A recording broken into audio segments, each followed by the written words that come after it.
अगले 35 से 40 मिनट के भीतर जो बड़े सवाल पता का खड़ा हो रहा है, अपने मन से मैं शायद कहूँगा, और ये प्रमाणित करने के लिए कि राजीव प्रताप रूडी इसी धरती का बेटा है, और जो बाकी प्रत्याशियों में से एक है जिसके बारे में आप लोग इसको हॉट सीट कह रहे हैं, वो कहाँ के हैं, कैसे हैं, अब वो तो थोड़ा सा इंतजार कीजिए सनसनीखेज समाचार के लिए 45 मिनट।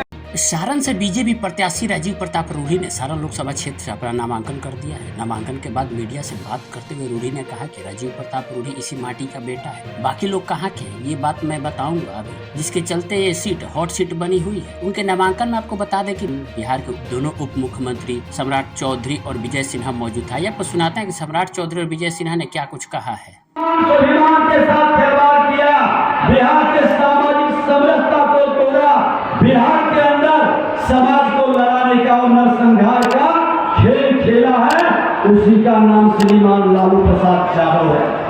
अरे वही व्यक्ति है जो समाज के अंदर तो सामाजिक समरसता नहीं ला करके लड़ाने का काम किए, और जिस जात के नाम पर राजनीति करते हैं, अपने जात के अंदर सम्मान से स्वाभिमान से जीने वाले को भी कभी सम्मान नहीं दिए।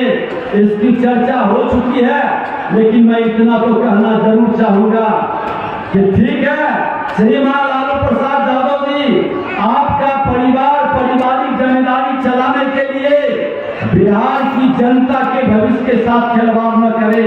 आपकी बेटी सिंगापुर की बहू बन गई, और सिंगापुर की बहू आकर के छपरा में सम्मान प्राप्त करे, लेकिन छपरा की बेटी आपकी बहू बनी है, उसका सम्मान आपने क्यों नहीं किया? क्या तमाशा बनाया? अरे आपसे ज्यादा संस्कारित परिवार से आज बैठे हैं उनके पिता, और जिस परिवार से आते हैं उस परिवार के स्वर्गीय दारोगा राय जी के ऊपर पूरा इलाका गर्व करता है। एक सज्जन, एक शरीफ बिहार का सम्मान बढ़ाने वाला, उनका भी अपमान आपने कर दिया। बिहार को बर्बाद करने का, बिहार को मजाक बनाने वाला व्यक्ति अपने परिवार से बाहर बिहारी को कभी सम्मान नहीं दे सकता और बिहार का उत्थान नहीं कर सकता।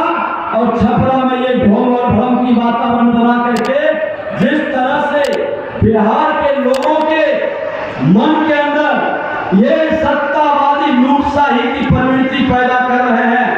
आज सत्ता का मौका मिला, बिहार के माननीय मुख्यमंत्री नीतीश कुमार जी ने सुधरने का अवसर दिया था। सदन में भी उन्होंने कहा कि हम तो ये समाजवादियों का पुत्र होने के नाते सुधरने का मौका दिया, लेकिन नेचर सिग्नेचर नहीं बदलता। ये सुधरने की बजाय बिहार को लूटने में लग गया। बिहार की बर्बादी में हम कहानी लिखा। मैं एक उदाहरण देना चाहूंगा कि आज गलत लोग को सत्ता में आने से कैसे अपराधियों का मनोबल बढ़ता है। अभी आप देख लें कि रामनवमी पिछले बार नेता प्रतिपक्ष आप लोगों के आशीर्वाद से पार्टी ने हमें बनाया था। रामनवमी में कोई शहर बाकी नहीं रहा था जहां सामाजिक और धार्मिक उन्माद पैदा नहीं हुआ, अपराधियों का मनोबल नहीं बढ़ा। तुष्टीकरण के अराजकता फैलाने वाले लोग किस तरह से दलित के लाश को लाठी से पीट कर श्मशान में जलाने नहीं देता है, और उस लाश पर पेशाब कर दिया था दरभंगा में। मैं नेता प्रतिपक्ष के नाते जाकर करके इंसाफ मांगा था। आज वही दरभंगा है, वही बिहार शरीफ है, वही सीतामढ़ी है, वही बिहार का हर जिला है। इस रामनवमी में क्यों दंगा नहीं हुआ? इस रामनवमी में क्यों इस तरह के आतंकवादियों का अत्याचार नहीं हुआ? क्योंकि राजद सत्ता में नहीं था। राजद जब जब सत्ता में आता है, अपराधियों का मनोबल बढ़ जाता है, उग्रवादियों का मनोबल बढ़ जाता है, और आतंकवादियों का PFI जैसे संगठन सक्रिय हो जाते हैं। ये संरक्षित करने वाले जो लोग हैं, क्या आप चाहेंगे कि नरेंद्र मोदी बने और भारत, और उसको उठाकर नरेंद्र मोदी जी ने 2024 में जिस अंग्रेजों ने हम पे 200 वर्षों तक राज किया, 12वें स्थान से उठाकर 5वें स्थान पर लाने का काम किया। और हम सोचते थे ये भारत लोग सोचते थे कि ये सोने की चिड़िया है। कभी अंग्रेज आए उसने लूट लिया, कभी मुगल आए उसने लूट लिया, मोहम्मद गजनी आए 17 बार लूट कर गए। तो भारत को लोग सोने की चिड़िया समझकर जब मन करता था कोई लूट लेता था। लेकिन आज भारत के प्रधानमंत्री नरेंद्र मोदी जी ने मेक इन इंडिया के माध्यम से सोने का शेर बनाया है, जो दुनिया में कहाने का काम कर रहा है। ये है भारत, ये बदलता हुआ भारत है साथियों।